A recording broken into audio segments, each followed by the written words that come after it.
I apologize for the lack of production value on this video, but I needed all the lens you can see right here for this video. This video is going to be called What's in My Kit 2024 Lens Edition.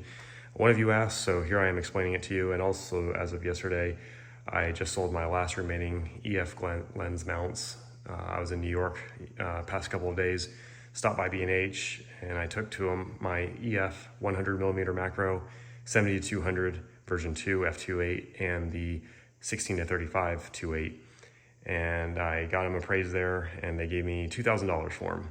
And I applied it to store credit, and I bought the RF counterparts, the 15-35, the 70-200, and the 100mm macro. So the main driving force behind all that, I loved my EF glass. I wanted to keep it. I was holding on as long as I could, but when I used the speed booster on my C70, I was getting some vignetting, and it was getting to the point where clients were talking to me about, hey, what's going on with this vignetting in the corners? Is something wrong with your camera?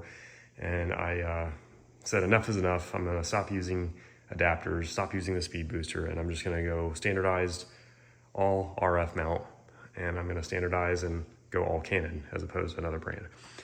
So let's go ahead and dive into the lens and see what you think of them. If you have them, what are your thoughts? If you want them, what's the driving force behind purchasing this lens? First and foremost, the 28-70 f2. When I first got this about 2 years ago, I was really debating on getting the 24-70 because I got obviously that traditional focal length 24-70. It was also image stabilized, and it was 2.8, which were what all my other lenses were. However, Canon announced the 28-70, which could stop down to 2.8, or I'm sorry, f2, but it wasn't image stabilized. And image stabilization wasn't a very critical factor for me at the time, and it still isn't. And 2 years later, no regrets. This has been a great lens. It has a prime look on a zoom lens. It's very versatile, and honestly, I get a lot of use out of it in photo and video. But my weddings are, this lens is always mounted on a camera body for a wedding. The 15-35, which I've got a chance to use on a couple times now since I got it 2 days ago. I replaced my 16-35, which was always used for more of my B-roll shots, anything for needing that wide shot. Your real estate work, of course, is going to dramatically be improved by having something like this in your kit. The 16-35, or now the 15-35 focal range, is great for both photo and video stills, photo and video for real estate work, anything requiring a wide open shot, B-roll for documentaries that I've worked on, anything like that. It's a great lens. I don't normally use it a whole lot for stills. It's more of my video lens, and this one is image stabilized, which is great on the RF mount. But if I'm doing real estate work, like I said, I will use it for stills, or if I'm getting wide shots for weddings or things of that nature. But I rarely use it for stills. It's more of my video lens. Moving over to the 100mm macro, this is absolutely an essential lens to have in your kit, especially if you do anything product related. I also use it for weddings to capture the makeup being put on, flowers, details, rings, things of that nature. But it's also great for creative purposes, getting a macro shot of someone's eye opening, or macro shot of sand going up in the air, or anything like that. This is a really nice lens to have, and it's going to give up your production value by a lot. The 70-200, I have some complaints on this one, just from the aesthetics. I love the whole metal housing on the EF version, but this one is a lot lighter and a lot more compact. It fits in my kit a lot easier, so I guess there's a trade-off. I really like this lens. It's great for interviews, great for portraits. It's great for punching in when you're covering events, such as corporate events, and you're covering a guest speaker. This is a must-have lens. I love it. Highly recommend. This is a new lens, the 24-105, which I just got today, and I don't have any experience using it. However, I've seen a lot of people using it on sets in the field, and I've heard a lot of good things. So I'm really excited to add this to the kit, and I see it being my new workhorse of a lens.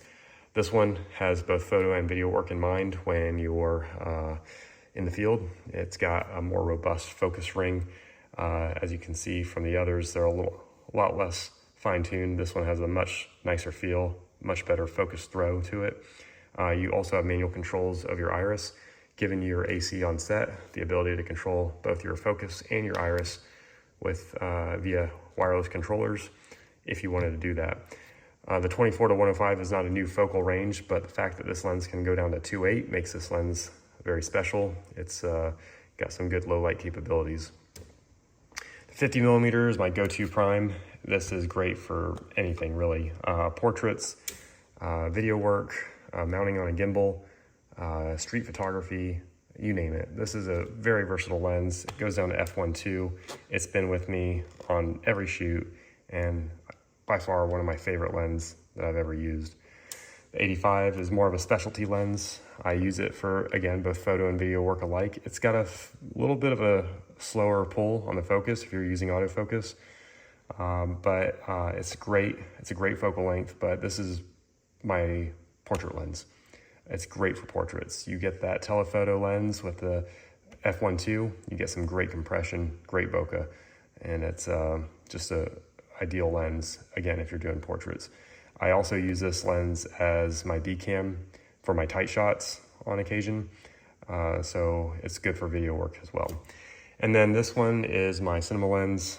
I have used this for, believe it or not, some stills as well, just to try it out. Would not recommend it, but it's great nonetheless. I use this for talking head, mainly interviews, where my subject is in focus or staying in the same focal range. It's a great lens for that. If I got a crew, especially someone that's pulling focus, I'll also use this lens because it's great to hook up to the Nucleus 2 that I have, that remote focus puller. So those are my lens, and that's what's in my kit as of 2024. I hope this has been helpful. Let me know what you think, what's in your kit, and let me know if you have any questions.